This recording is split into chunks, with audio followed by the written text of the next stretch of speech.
Hello everyone, my name is Nick. I'm with Voltforge Labs, and today we're going to be talking about the degradation of three types of plastic. We're going to talk about PLA, we're going to talk about PETG, and we're going to talk about PHA.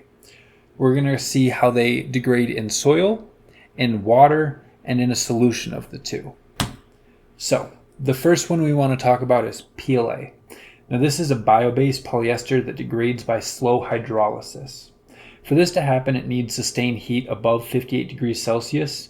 So at ambient soil or water temperatures like you would find in nature, it just behaves like a conventional plastic and it doesn't degrade.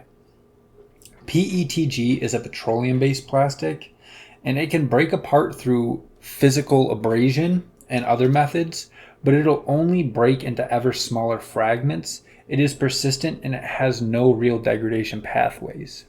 And the third one's going to be PHA. This is polyhydroxyalkanoate. This is a plastic that's produced by bacteria and can be consumed by bacteria. The microbes that exist in soil and marine water already carry the enzymes to eat this, so surface erosion begins within days of burial or immersion, and it will degrade within months, not centuries. We're going to look at some side-by-side statistics for the three. For submersion in ambient soil, PLA will lose about 2% a year or less of its mass, PETG will have no measurable loss, and PHA will lose about 40 to 60% in 6 months.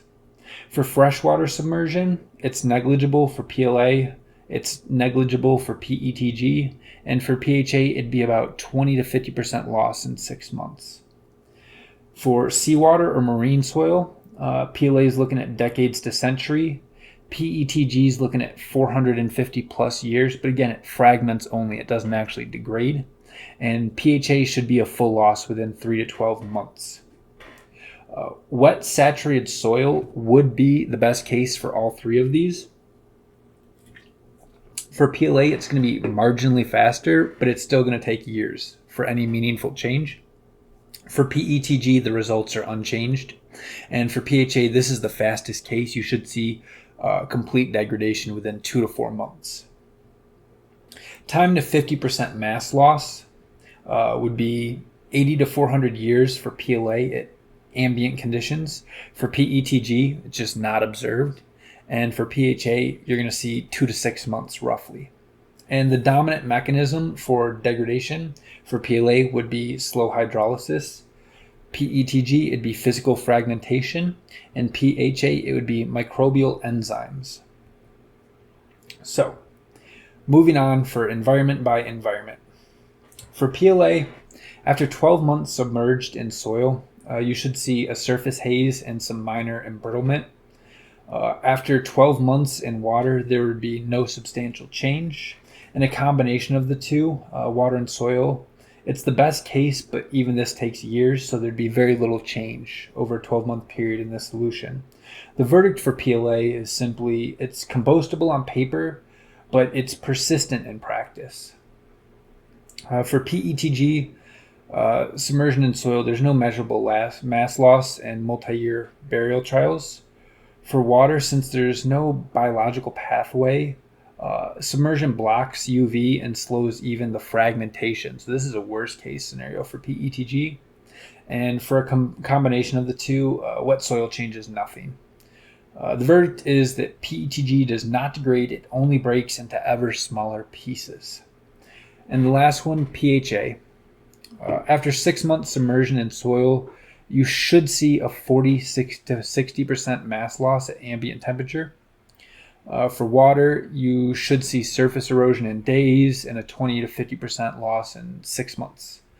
And a combination of the two, which would be hopefully biologically active soil, it's the fastest, and you should see 2 to 4 months to substantial loss in mass.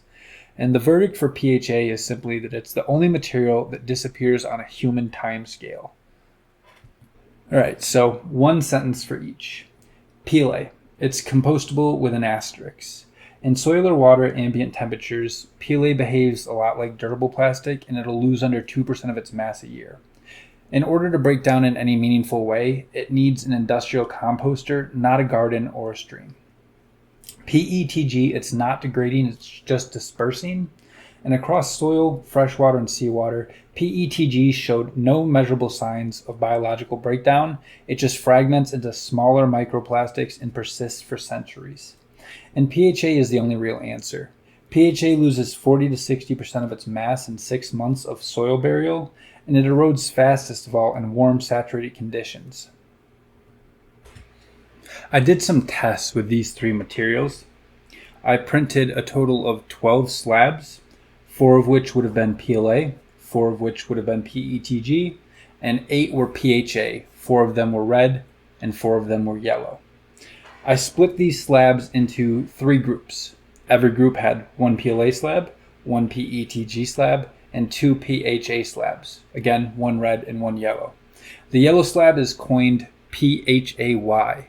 And I did the 2 colors because I wanted to see if changing the color or the chemicals used in the coloring of these slabs would affect their degradation rate. Other than that, all the slabs were identical, right? They were 25 millimeters by 25 millimeters by 2 millimeters, and all of them were made via 3D printing. So the determinant factor between them all is the plastic that they are made out of.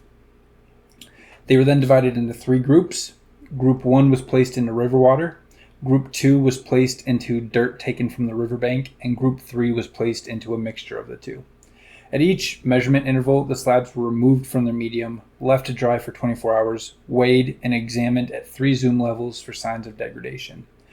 Before being returned to the medium, fresh medium was collected from the river, and the slabs were returned to the medium. The containers were left open to the air and sun so the medium did not stagnate. Here we have some photos from my test setup. In the top left, you can see we have 4 slabs. This is what each group would have looked like going into the experiment. In the top left, we have PLA. The top right, we have PHA. Bottom left is PETG, and bottom right is PHAY. Group 1 can be seen on the first image of the mason jar. That's just river water. Group 2 can be seen in the middle one. That's dirt collected from the riverbank. And Group 3 is the image on the right, which is a combination of river water and river dirt. The first group, Group 1, was measured between week 1 and week 20. You can see the dates on that top row, and everything below it, those numbers are all measured in grams. So for week 1 for PLA, we have 1.35 grams, PETG 1.27, PHA 1.34, and PHAY 1.38. So for all intents and purposes, those are our starting weights. And on the graph below, you can see that again, the y-axis will be the weight of the slabs in grams, and that's consistent across all 3 groups. So you can see as the weeks went by, there's really no change in the PLA or the PETG slabs, but around week, I'll say 18, 19, there started to be a pretty drastic drop in the PHA and the PHAY slabs. And if allowed to continue, I'm sure this trend would have continued as well. But again, the takeaway from this is for PLA and PETG, there was really no substantial change over the period. And even for PHA and PHAY, it wasn't until week 18 to 19 that we started to see a significant drop in the weight. Group 2 was the river dirt slabs. The starting weights for these for PLA was 1.35, PETG was 1.26, PHA was 1.36, and PHAY was 1.38. Again, for the PLA and the PETG, it was pretty consistent throughout. There were some fluctuations, whether that's from physical fragmentation or perhaps moisture that just didn't have time to evaporate out. I'm unsure, but for the most part, they were pretty consistent. And again, just like Group 1, it wasn't until between week 18 and week 20 that we started to see a significant decrease or a noticeable trend in the decrease in mass for the 2 PHA slabs, PHA2 and PHAY2. Group 3 was a little bit different. This was the river water and dirt group. You can see that PETG and PLA was basically consistent throughout on this. However, about week 7 or 8 for the PHA and PHAY slabs, we started to see a significant decrease in the mass week by week. And this continued up until week 20, where when I went to remove them, I just could not locate the slabs at all.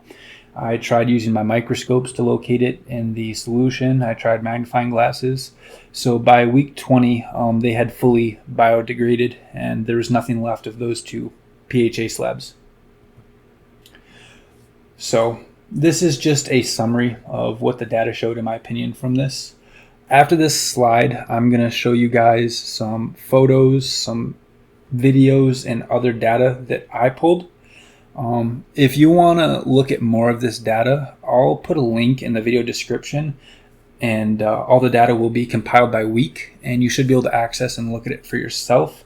But yeah, I'm going to show you kind of like a time lapse of all these slabs and all these solution week by week, so you can see the degradation process. And I think the clear winner is that PHA is the true biodegradable option, right? I mean, just look at that graph. So thank you for watching. Please stick around to watch what's coming up, because the next is the bread and butter of what I had to do for this. So again, thank you, and I hope you like this next part of the video.